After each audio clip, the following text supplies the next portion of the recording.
So I'm going to talk about the S&P 500 while I make a cup of tea, because I am in fact British. So what else would you expect? Hang on, I just need to clean the spoon. Honestly, I still think the S&P 500 is a good investment long term. If you don't know what it is basically when you put your money into it, it spreads your money across like 500 of the biggest companies in America, which stops you investing in one company and then losing money when that company goes down in value, because you have the other companies to kind of counteract it. And it's the concept of not putting all your eggs in one basket, which is a good thing, and I think is a good way to invest.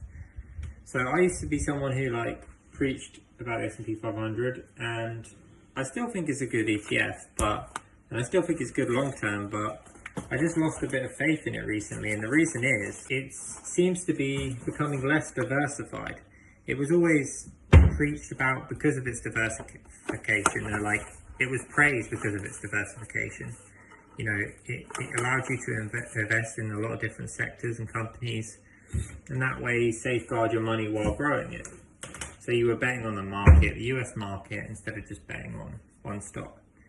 However, I think lately they've really been allocating it towards tech companies, and in a way it's a good thing because you've seen a lot of growth, but these tech companies all seem to be betting on AI and robots, and I don't have a lot of faith in robots and AI since they've been kicking kids in the stomach.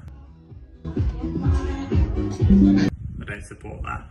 Although AI and robots is probably going to be our future, it's inevitable, I think we're very over leveraged in these tech companies that are heavily betting on AI and robots, because AI and robots, let's be honest, they're not very good at the moment. Although they might be good one day, I think the amount of money that they're putting into them doesn't make any sense. And I think, they've grown to this massive level, and it's just kind of inflated because people are using it as like a casino. Inevitably there'll be a correction, and that's when I'll probably be more looking to invest more into the S&P 500.